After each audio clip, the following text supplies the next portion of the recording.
good example right on News Junkie there of what's called citizen journalism. You see something, you say, hey, that's of interest, because that's the definition of news. It's not just things that are new, which is the primary definition, but it's also, is this of interest or is it relevant to people?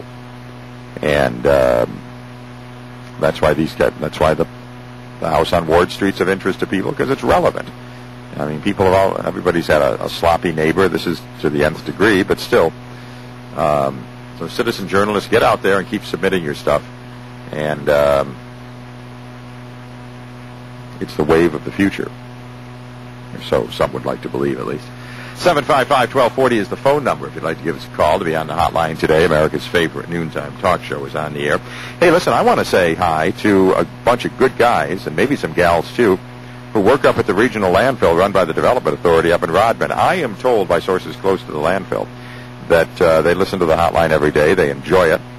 And I want you guys to be working extra hard, because you're going to have to open a new cell this week to accommodate all of the refuse we're bringing up from that house on Ward Street. It is just a mountain of trash and so on. Latest on that is the basement, the garage and basement have been cleared out. They're going to start working on the second floor.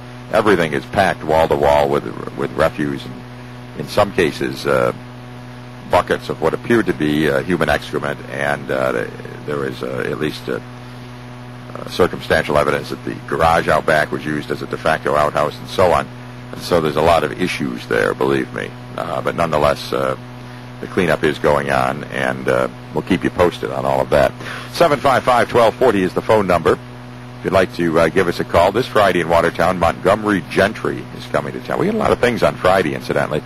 We've got a ribbon cutting Friday morning at 8:30 for the new access point down on Eastern Boulevard to the Black River, that little bridge that's been put in, and some other pathways, which is kind of a nice amenity. And then we've also got Friday night the Montgomery Gentry will be in town. Another Joe Rich concert.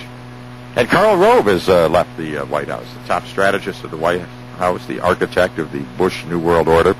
He is leaving to go back to, he's not going to be in government anymore. We don't know. He may go back to Texas.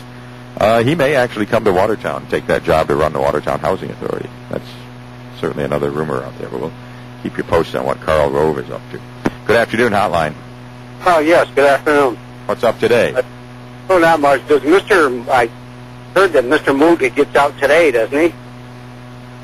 Well, that's a determination by others, but that's one expectation, yeah. Yeah.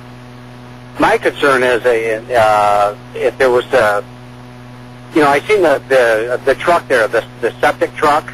Mm-hmm. I'm assuming they use that to pump out the basement. I'm also assuming that, from what I had heard and what you had just said about the buckets of human excrement, couldn't the health department come in on that and make sure that this guy doesn't get to... My understanding is if he gets let out, he gets to go into that home, even if he's down. He gets to spend the days in there.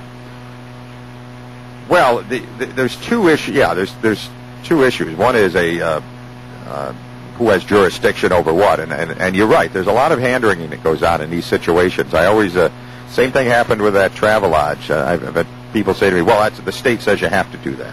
Well, listen to what you're saying. I mean, before you say something like that. No, they don't. And the same thing with this. I mean, the argument is that the city code office can certainly have domain over the building, the structure.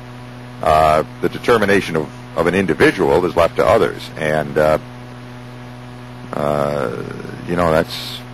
a difficult situation when you've got someone who is living in a manner that's inconsistent with the best interest of society. Let's put it that way, and yet they're not demonstrably impaired in terms of sanity and so on. So I always thought it was illegal to dump raw sewage into especially in the city, into out into your yard. I thought that there was rules and regulations by the state health department to protect people against stuff like that. Yeah, the state health department pretty much confines itself to restaurants and things like that. I don't think they do much in the way of residential work or anything. And even though I agree with you, I think it's wrong. I mean, just look at the facts. It's wrong. I mean, this shouldn't be allowed to continue or resume. I don't care how glib or how lucid someone is. I mean, if they choose to conduct their affairs in an urban environment in that type of manner, you just cannot allow occupancy of that facility. Now, that's my view on it. That's my personal opinion.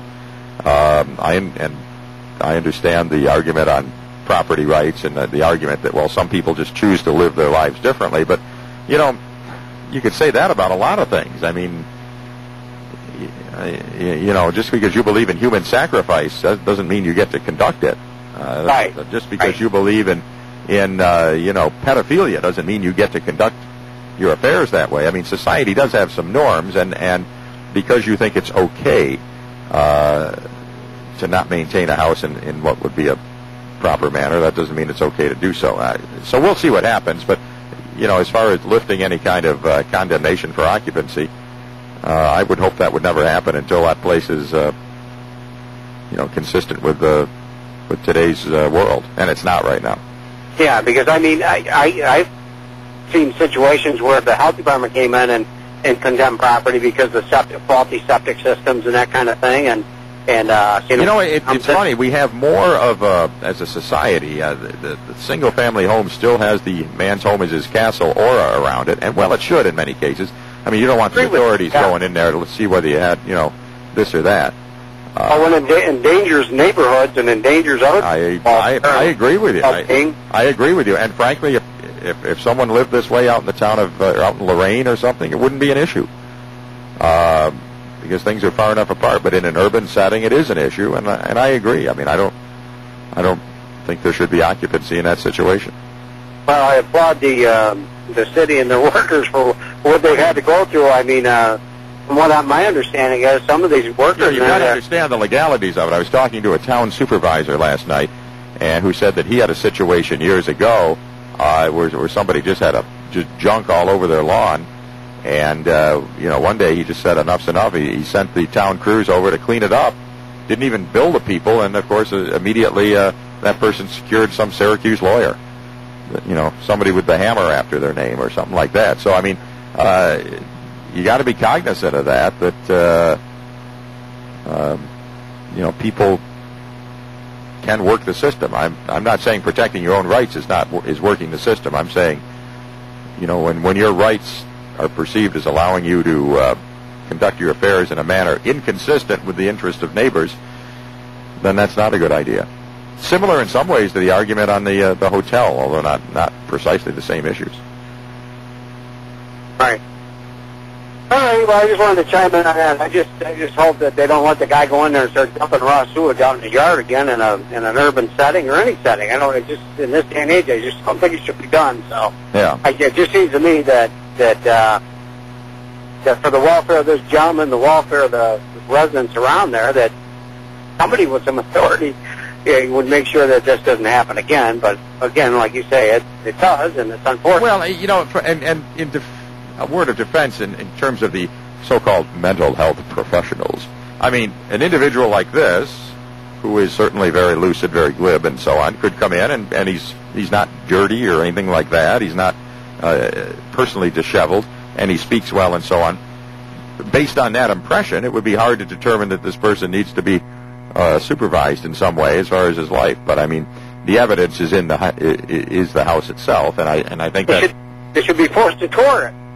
Well, maybe, but I doubt you'll see the mental health professionals touring that house. So I'm not sure they can make it. I hate to say it, but these are the type of things that, despite all of our compassionate society we have and so on, you know, you'd like to think there's a way of handling this through maybe helping someone supervise their life a little better or something like that.